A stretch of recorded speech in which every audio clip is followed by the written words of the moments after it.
How are ya? Welcome to the second installment of the LightySportsPod. Please, if you guys have enjoyed our videos, give it a like, subscribe, whatever. You can follow us on socials too. It's at LightySportsPod on YouTube, Instagram. Yeah. We also encourage too all of our viewers to ask some questions in the comment section, and then we'll address them at the beginning of our next pod. So, first question. Thank you, Johnny D. Shout out Johnny D. He's the only one that gave us a question that we could use here. Johnny D from Stony Creek. Stony Creek, yes sir. He asked, where do the Cowboys go from here after the loss to the Packers? I'll be pretty blunt. Mike McCarthy needs to go, although they did announce yesterday that he will be staying. I completely disagree with that move. He's had zero playoff success with the Cowboys. Every year he loses in the first game. Even when he was with Green Bay, by the end of his time there, fans were wanting him out. And then right away after, once Dallas signed him, like a lot of people were questioning that signing from Dallas's standpoint as well. Like he's not a very good play caller. He's not a very good coach in my eyes. The reason why he did a lot of the play calling before this year with Dallas as well. I think this year they went a new route and somebody else was calling the plays. But either way, like still, even when he was with Green Bay, in Green Bay he had pretty much full reins.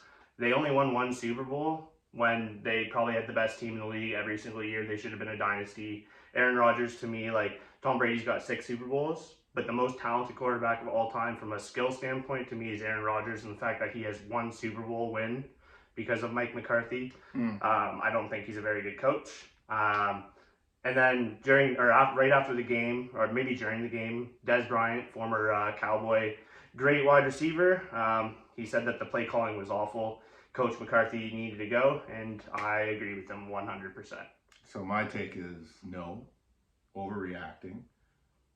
Give it. I know Jerry Jones and whatever. Just give it time, man. They had the top offense all season. I didn't understand the play calling. I didn't understand, especially on D, why Parsons didn't rush half the time. They were doing zone coverage way too much. There's something that's going to come out in 15 years. CJ Lamb and Dak had something going on because you can see it in the expressions on their faces, right? There was some issues right there. You'll probably see it in a 30-30 or something like that. Yeah, CD didn't have a great game. But they should have been pressuring Love. Like they just let Love go. Like they had the attitude, Cowboys did, right? They were down by 7, they still come out, down by 14, still come out, think they could do whatever they want. They didn't punch back. Like they just took the hits and they scored late. Like Dak had great offensive numbers, probably his best playoff game ever offensively. That pick 6 didn't help, but yeah, he had 2 picks. But the pick 6 just killed him. Right?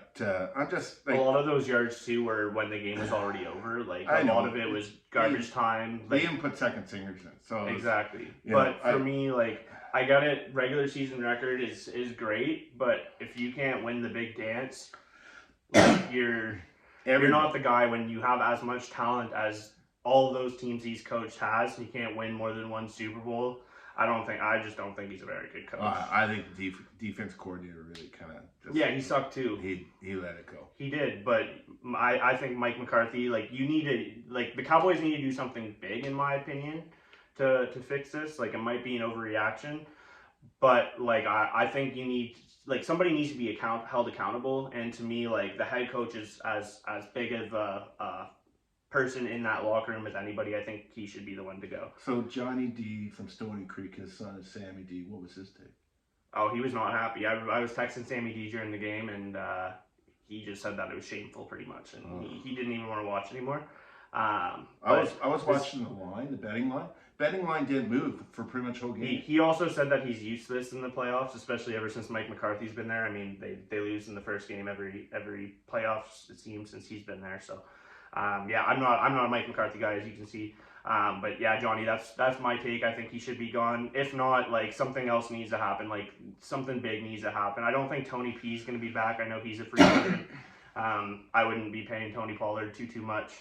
He didn't have a great year as a starter. He was a lot better when Zeke was there. It was kind of like thunder and lightning, and now it's just lightning. And he wasn't very good down the stretch. He wasn't very effective. So I see him leaving. But yeah, no, I would look at coaching. Defense coordinator, and something happened in the room. Anyways, we'll move on from that. Thank you again, Johnny. We'll get into our weekend roundup from this past weekend. I'll do it. I'll do it, and we'll talk about it. Gotta address the Browns. Look, they lost 45-14. It was an absolutely embarrassing game.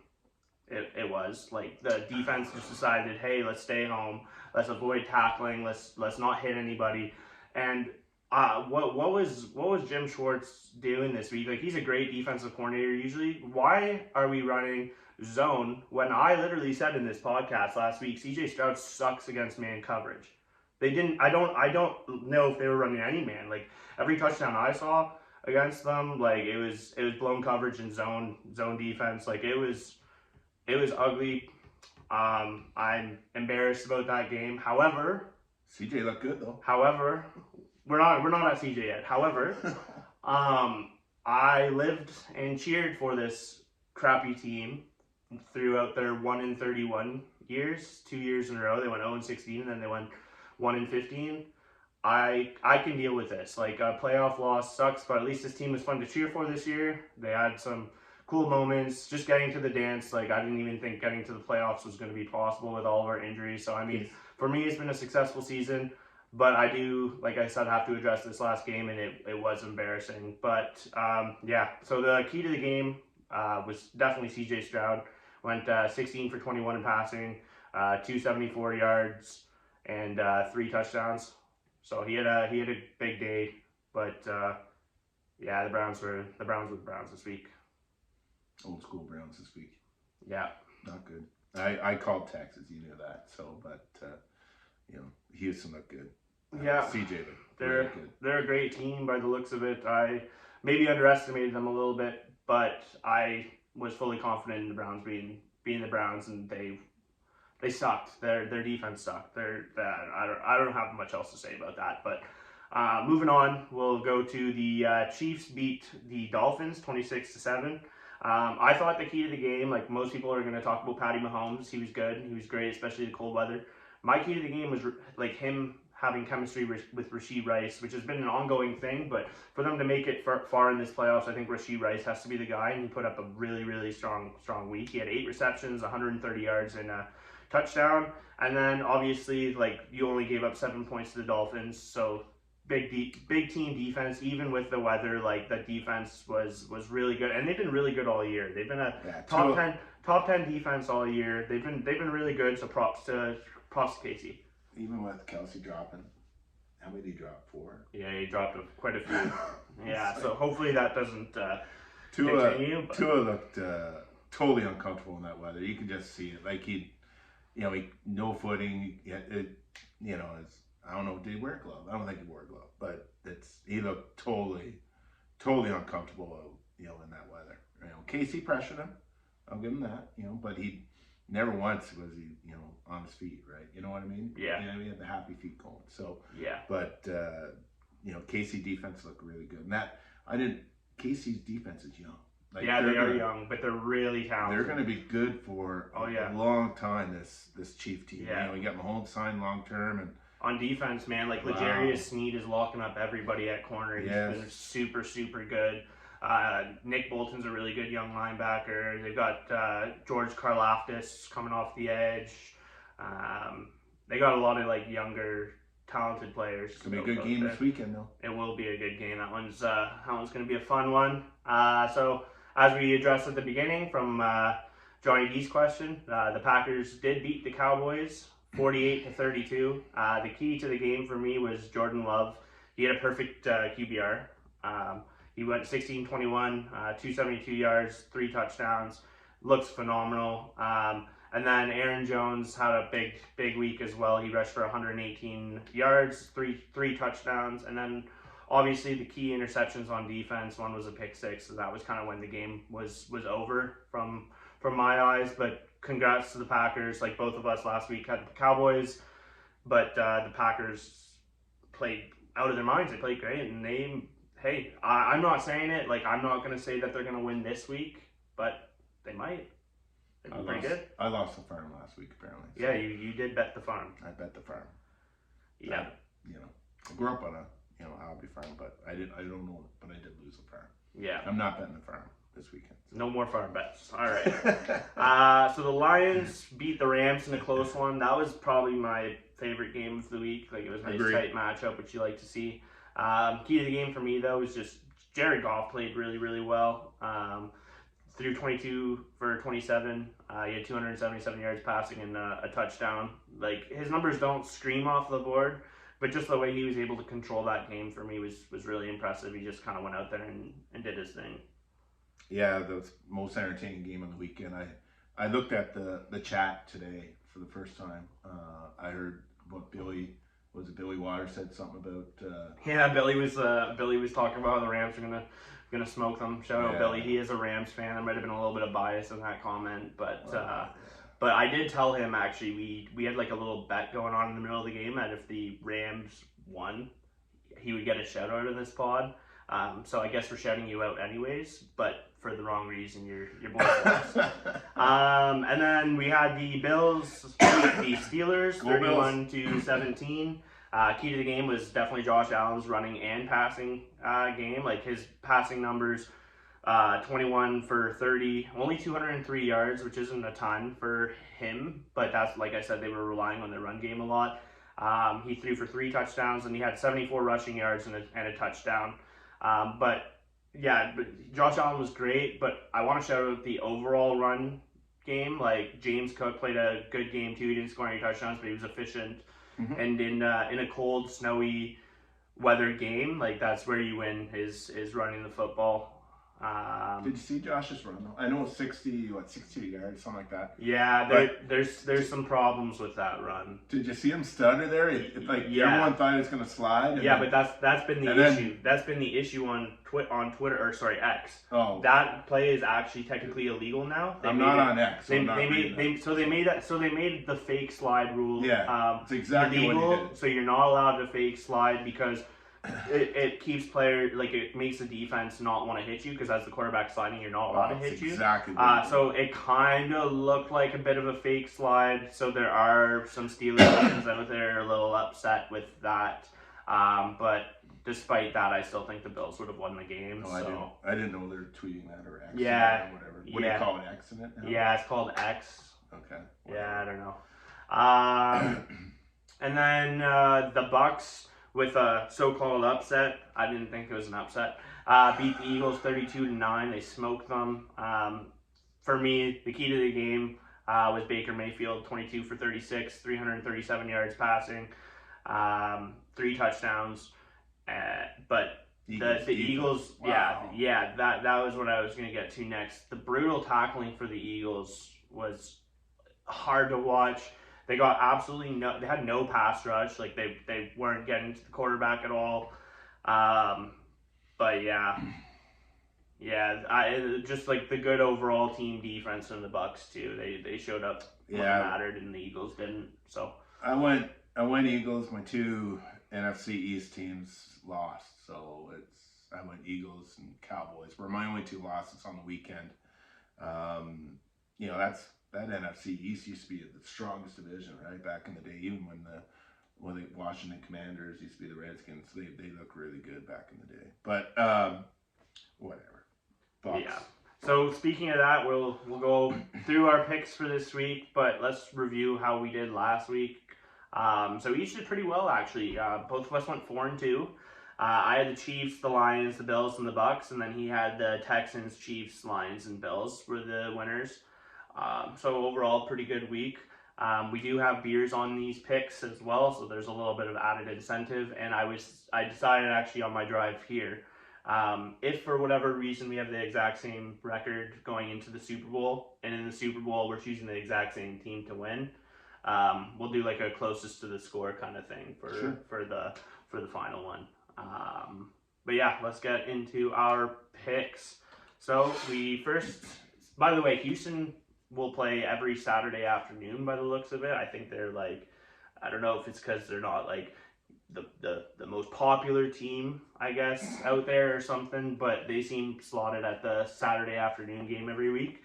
It's Houston at Baltimore, and we are going with Houston. If you can't beat them, root for them. I'm going Ravens. So for me, even though I like Houston, I think Houston looks really, really good. But CJ Stroud last week made me even more of a believer than I already was of him. Houston has the second best rush defense in the entire league, going up against a running dominant team, and Houston also has the sixth best passing offense in the league, whereas Baltimore has the 21st passing offense in the league, despite Lamar's MVP consideration. It's mostly because of his legs. Like he's a runner first.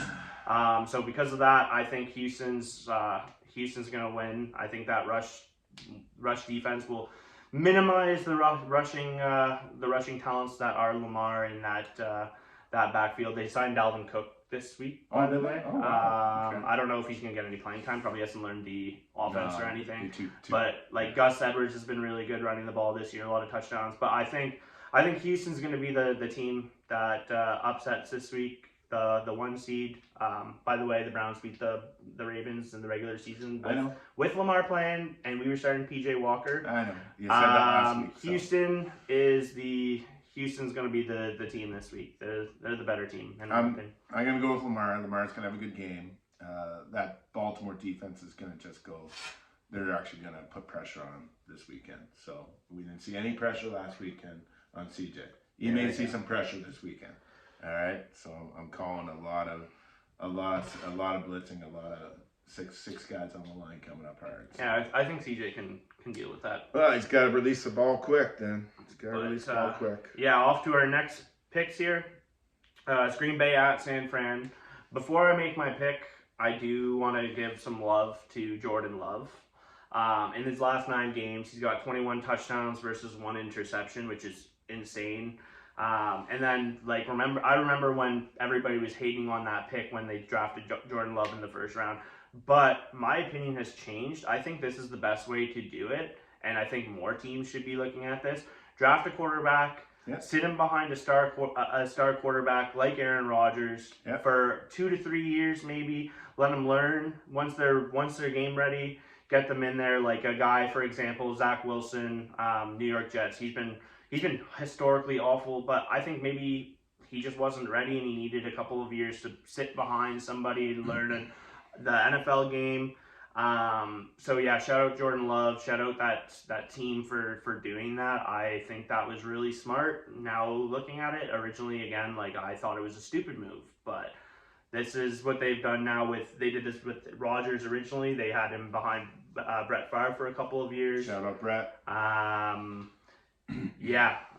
But Houston didn't do that. Look what CJ's done. But the guy, that's an anomaly. The guy in Carolina, he was awful. Yeah, that's an anomaly. You don't get CJ Strouds every year. Most rookie quarterbacks struggle they do. True. Despite all of this, great news. San Fran was my Super Bowl pick going into the year, so I'm gonna keep riding with them. I think it'll be closer though than what people would have thought before the playoffs started. If this was the matchup, I think it's a 1-score game. Maybe even a field goal game. I think people are really underestimating how good this young Green Bay team is. They have weapons. Their wide receivers are all young, but look at them last week. Romeo Doubs went crazy, and he's probably, to me, he's their wide receiver 3 behind a healthy Christian Watson and Jaden Reed, who's been a phenomenal rookie. They're not to be slept on. But yeah, San Fran is going to win, but I think it's going to be close. I go Niners over the spread. I don't know what the spread is right now. I haven't looked, but if it's less than 7.5 points, I would bet that Green Bay covers. Shout out to all my people in California. Enjoy Levi Stadium this weekend. You've been there. Yep. All right, and then we have KC at Buffalo. I'm going with KC on the road. For the first time in Patrick Mahomes' playoff career, he's going on the road. I think it's going to be a really tight game, but a lot of corners last week in Buffalo got hurt, and I think that's going to make Patrick Mahomes his typical Patrick Mahomes self. I think he's going to shred that secondary. Like, they still have elite safeties in Jordan Poyer and Micah Hyde, but their corners are all banged up. Unless there's drop problems, which happens often with KC, but if there's too much drop problems, that'll be an issue. But if not, I think just Patrick Mahomes cooking up against backup corners it's like, you can't pick against that guy picking on backup corners. So he's the pick for me. We're going KC because of Patty Mahomes. I'm going Bills. I think that offense, they look good. And we're going to see how they do against that young KCD. There wasn't any drops last week, just on the Bills side. Yeah, that's fine. They look really Yeah, good. I was talking about KC with the drops. Yeah, no, I know that. But when you got Diggs, Cook, and the tight end there, Kincaid? Kincaid, thank you.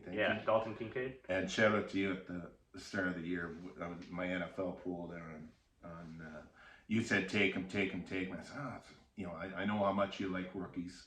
And he started slow. His first few weeks, you were probably pretty frustrated, but the second half, he really took off. So he was a good second half tight end for fantasy for sure. Yeah, so peace on that. So yeah. And I'm assuming the overtime rules did change. So if the first team scores a touchdown, it's over. But if a field goal, the other team still has a chance. That happened last year to the Bills in KC. Yeah, it might have been 2 years ago now. Oh. I don't know if that game last year. Oh. But Josh Allen never got to touch the ball in overtime. Yeah. Oh.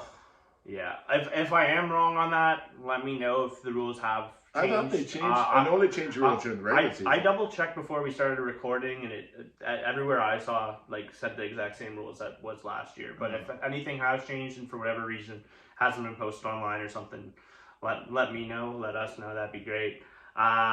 Next game here, it's Tampa Bay at Detroit. We're going with Detroit. Detroit's going to win that one. But look, shout out to Tampa Bay. They had a great run, but to me, Detroit beat the better team last week in the Rams, and I believe that they will win this one pretty easily. I think the Eagles were clearly frauds, especially without A.J. Brown. So I think Detroit has this one. I like Lions. Coach of the Year, Brown. Actually, I thought Brown would even have a better game. He did 115 yards. St. Brown, yeah. Yeah, I thought he would have a better game last week. But this week, it's going to be the Goff is. Yeah, I like the Lions. Sorry, Billy, but I like the Lions. So. Yeah. And then when Tampa Bay and Detroit did play against each other this year already, it was a 20-6 win for Detroit, and Jahmyr Gibbs wasn't playing, and Baker really struggled. So I can see kind of the same thing happening in that game. But we'll see. Tampa Bay seems like a bit of a different unit, so maybe it's closer than. It's going to be a close game. You know the spread? No, I'm not sure what the spread is, but I imagine it'll be pretty close. All right. So those are the picks this week. Hopefully I get more right. We got two different ones. But we'll keep up with the NFL news here quickly too. We just want to talk about coaching updates and stuff like that. So out of Las Vegas here, I can't believe this guy hasn't already been named the head coach. But Antonio Pierce needs to be promoted from interim to head coach, and I don't even think they should be interviewing anyone else. Like, apparently they might have interest in Jim Harbaugh as well as the Chargers. I don't care. This guy brought a depleted locker room left by McDaniels. He brought them to life. He was always talking about how he wanted to bring back Raiders football, the Raiders culture, which he did. And there's even rumors that Max Crosby might be asking out if Antonio Pierce is not re-signed as the head coach, which is crazy because he's the face of that franchise right now. Mad Max guy he was a defensive player of the year this year. Candidate, sorry, he wasn't the defensive player of the year, I don't think, but he was a candidate. Fun fact, I don't know if you knew this, but his mom actually named him Max with 2 X's. because he was oversized as a baby and didn't think he warranted just one after giving birth to him. Oh, that's hilarious. So Max Crosby, we wouldn't want that. You don't want to lose your best player, so I think the Raiders would be wise to re-sign him. I have to ask. I have a good buddy at work, Jim Murdoch. He's a huge Raiders fan. I have to ask him that. Yeah, Antonio Pierce, to me, looked like the guy. Then we have Pete Carroll, as we talked about last week with Seattle was fired. And he came out recently with, I thought this was a bit odd, that he was fired by people that were not football people. And his first comments seemed that he was still interested in being a part of this this group in a different capacity, not coaching. But based on him saying he was fired by people that are not football people, makes me think that he's now gone from Seattle. I don't imagine him going back. And he does still want to coach, he did say as well. So I could see him signing elsewhere as a coach, maybe. Fired by the people. So what you're saying is non-football intelligent people in the front office fired him. Yeah, like people that aren't football guys in the front office, I believe, was what he was alluding to. Not the fans. No, I don't think he was alluding to the fans. I believe he was just talking in general. Football people in the organization fired him. Gotcha. Yeah. Like I said before, Jim Harbaugh and the Chargers has been a connection. Back, yeah. He should. He's a really good coach. And I don't think he won a national championship at Michigan this year. He doesn't have anything else to prove there. He also got suspended 2 different times, 3 games each time for NCAA rules, and I think he's probably tired of that. He's probably over it. He probably wants to come back to the NFL where his brother's coaching still. So yeah, I think Jim Harbaugh is a good fit with the Chargers too. I think that's kind of what they need, is somebody a little bit more strict. Like, they have so much talent in that organization, but every year they all either flame out or something goes wrong. I think they need a little bit more of an experienced voice versus a guy like Brandon Staley. Before then they had Anthony Lynn, who did save somebody in a fire. Shout out Anthony Lynn, you're a good guy. Not even joking, by the way. Yeah, big thing. But yeah, I think Jim Harbaugh is the guy for the Chargers. I have a couple Chargers buddies actually, Riley Kerr. If you want to let me know what your thoughts on Jim Harbaugh would be, and my buddy Adil also let me know.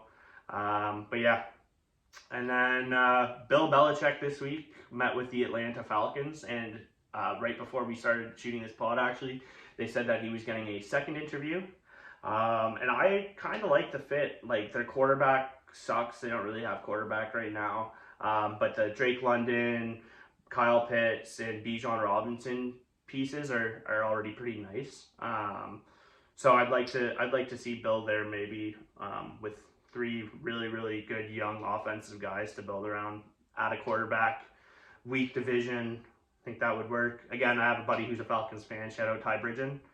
I'm curious to see how long the interview process would be for a head coach. I don't think Bill was getting interviewed. I think Bill was doing the interview. Oh yeah. Like, Bill Belichick has nothing else to prove. What does he have to? He gets interviewed, he's gonna say, "I have 6 Super Bowl rings. Sign me up." Like, I think this is more so for him to try and find a fit. I think teams are interviewing him, but I don't think he's actually getting interviewed. I think he wants to make sure that he's in a place that he's comfortable. Yeah, like, he's the best coach all time. What does he need to interview for? He doesn't need to get any questions. What are they going to ask him? Hey, do you have a winning record? Yes, I'm the winningest coach basically ever. I don't know. But yeah, so we'll move on from the NFL now, and we'll get into our baseball news. The baseball market has been really slow. I think there's been 3 notable signings in the last week, and we're in mid-January. It's been brutal. But first one that I noticed last week was Marcus Stroman, former Blue Jay, signed with the Yankees. Our arch nemesis. He is from New York, so it makes sense, to a 2-year, $37 million contract. And I really like this deal. New York, if any of you guys have ever been to New York or watched any New York Yankees games, there's a lot of home runs in that field. It's a pretty brutal place to pitch. But Marcus Stroman is probably one of the best contact ground ball pitchers there is. He induces really weak contact. And last year he was an all-star as well, but he did struggle in the second half due to injury problems. Like when he came back from the injury, I don't think he was fully himself. And I think that plagued his second half numbers. But overall, like still a pretty solid year. He had a WAR of 1.6 and an ERA of 3.95. And again, induced such weak contact that I think that's a great fit for the Yankees. He is a competitor, a huge competitor. Doesn't like to lose. You could see it, and will bring your teammates up. Well, his slogan is "Height doesn't measure heart." Oh yeah, yeah, because he's not very tall. Right? Yeah, and he makes his own clotheslining with does that. It really? Yeah, height doesn't measure heart. HDMH. Oh, cool. I gotta Google that later. Yeah. The thing with the New York Yankees infield, like the shortstop's good there, Volpe or yeah, and you got DJ at third. Come on, and Rizzo at first. Actually, he's a very good defensive first baseman. But Torres at second, Torres was a lot better when they moved him to second than he was the shortstop. Yeah, because he was awful at short. Yeah, he probably had the worst metrics, right? Yeah, he wasn't a good shortstop. Yeah.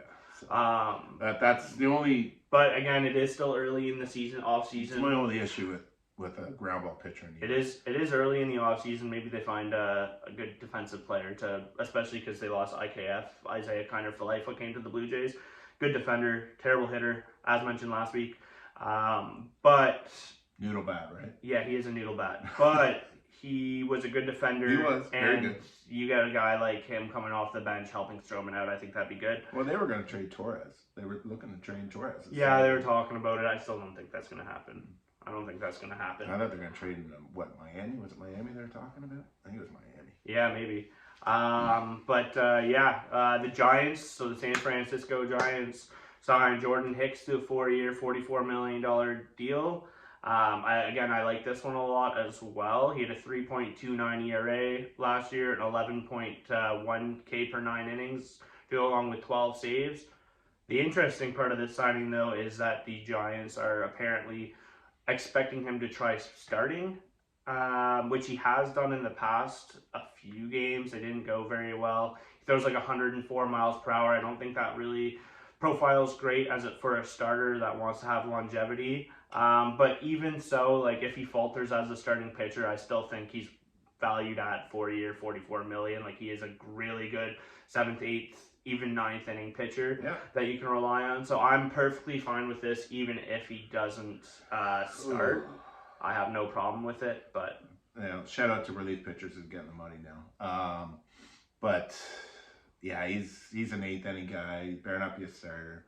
I'm in a keeper league in the NFBC, and I kept Kyle Harrison this week. So Kyle Harrison's got nasty stuff. Oh, he better start everything. Walks a lot of guys though. Yeah, so does Hicks. Whatever. Yeah, but I read something yesterday. Who was it? Hector Harris in Houston. He wants like $50 million. Yeah, he was really good the last few years, but yeah. Holy, like for 4 years, he wants more than Hicks. Yeah, I don't like him more than Hicks, but. Anyways, off to the next signing. Close to signing Yariel Rodriguez. I actually really like this. There's reports it's going to be a 4-year deal, around $32 million, I think is what they said. But he pitched in Japan. He had very, very good numbers there. Starter, relief pitcher in Japan? Or? He was a reliever, but he can be a starter. Like he's a swingman. You can start him here and there. He has a plus slider. I don't know if his fastball really plays that great in the MLB, despite his high velocity, just due to spin rate and path concerns. But I also remember watching him pitch in the World Baseball Classic last year for Cuba, which was actually his last start. He held out last season in hopes of signing with an MLB team. He didn't want to get hurt or anything, I believe. And yeah, he was pitching for Cuba, and he was really impressive to me. He's still only 26. I think he's better suited for the bullpen, but there are rumors he will be stretched out in spring training with a chance to start. So no room in that rotation for him. I think that you can't trust Alek Manoah, and I would be perfectly fine with signing any kind of starting pitching depth at this moment because we only have 2 legitimate AAA starting pitchers. Ricky. Okay, he's one of the 2. I'll let him start. He's not ready for the MLB rotation yet. I don't think he pitched in. Was he 22? Yeah, he's young. I would like another year of development, especially because we're supposed to be a playoff team this year. I'd like some more proven commodities. I do like Ricky Tiedeman's stuff. I think he will be really, really good. But I like this signing just for depth purposes. And no, you can't trust Alek Manoah after last year. I don't care what he did 2 years ago. I'm not trusting Alek Manoah at all. I'm perfectly fine with this signing. I think there's upside here. He's 26, got good numbers in Japan. I'm fine with it. I'm happy with it. Nah, relief pitcher, swingman, fine. You know, Jays last year's starting pitching was really good. Like they didn't have what they had 6 starters go all year. That's it. Yeah, Alek Manoah was one of them, and he had an ERA of like 7. I know. Why would I trust him? Peace. But I'm just saying, like Ricky Tiedeman's going to be really good. He's 22. He's already pitched in Buffalo. He's already pitched in AAA. Yeah. Let him go the show, man. Yeah, he is the show. He is a top 5 starting pitching prospect. He's the second best left-hand prospect in the game behind Kyle Harrison. Yeah. But I don't think he's ready yet, and I'm perfectly good with getting some depth there. Where's what's his face? Ryu. He's still a free agent. Oh, is he? No one's touched him yet? No. Oh, wow. Well, there hasn't been very many signings this offseason. Yeah, true. It's been slow. Oh, yeah. But I'm fine with him going. He was good for when he was there. And then, he's older. I'm okay with him going. Now we'll go get into some MLB rumors. So James Paxton, he's a Canadian boy. Big Maple. Yep, the Big Maple is his nickname. He's garnering interest from the Baltimore Orioles, which I think is a good fit. They could always use the pitching. On top of that, the Blue Jays are monitoring Blake Snell's market, which I think is interesting. Again, I still think our number one priority should be a power-hitting DH type like Jorge Soler. But, I mean, this guy won the Cy Young Award last year. It doesn't hurt. He had a 6 WAR. He had a 2.25 ERA. He had 234 Ks last year, which is an 11.7 per 9. And he induces very light contact. So although his walks are pretty high usually, it's solved with light contact and his strikeouts. So I would love that signing if he's reasonable, but I think he's going to go for over $200 million. Oh, yeah? Yeah, I didn't have that.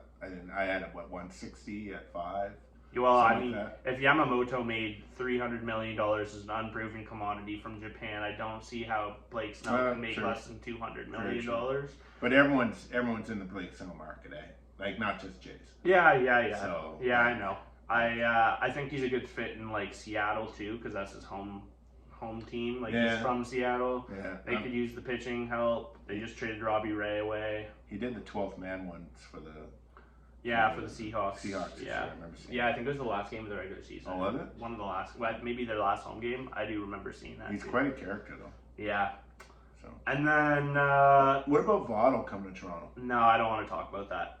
Don't? No, it's not a fit. Don't even want to look at it? No, you can't hit anymore. Left-handed bat? Can't hit anymore. I want people that can hit.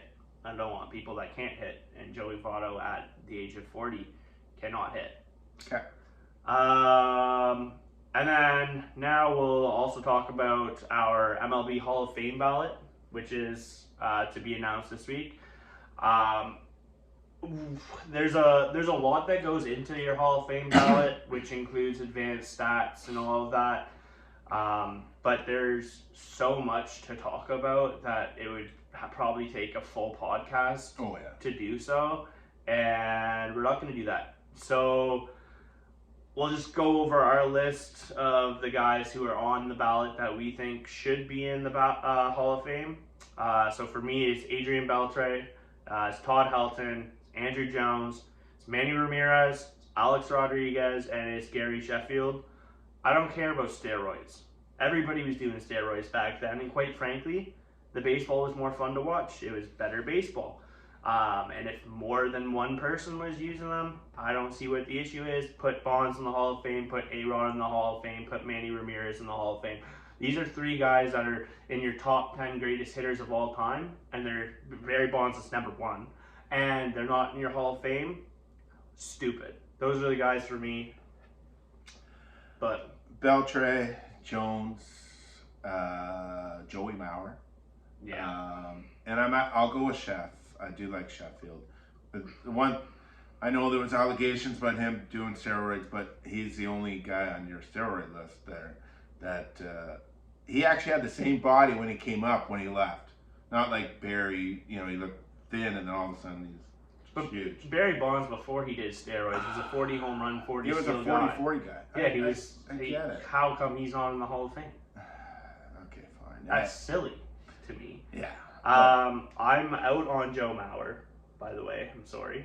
I think he was a great baseball player. I do. Controlled the game by catching. Yeah, he was a great baseball player. But the second half of his career, he played first base, where his bat did not play at all. He was only like his numbers were good because he was playing a position where they value defense over hitting. To me, so his hitting numbers were great for catcher. His bat was still good enough but to put him at first base. His second half numbers when he played, like second half of his career numbers when he played first base, the bat didn't play there, in my opinion. So I think he's in the Hall of Great, not the Hall of Fame. He's pretty darn close, but won the MVP. Yeah. Best catcher for about There's 8 years. There's numerous guys that have won MVPs. Best catcher over 8-year period, easily. I would argue that Buster Posey was better, I would argue that JT Real Muto in his prime during Mauer's playing time was better. During Mauer's playing, Buster Posey was part of that. Okay. And Buster Posey was better than Joe One Mauer. was NL, one was AL. Okay, but they're both good. He was better than Buster Joe Mauer. should be in there eventually too. Buster isn't even on the ballot yet. Yeah, I know.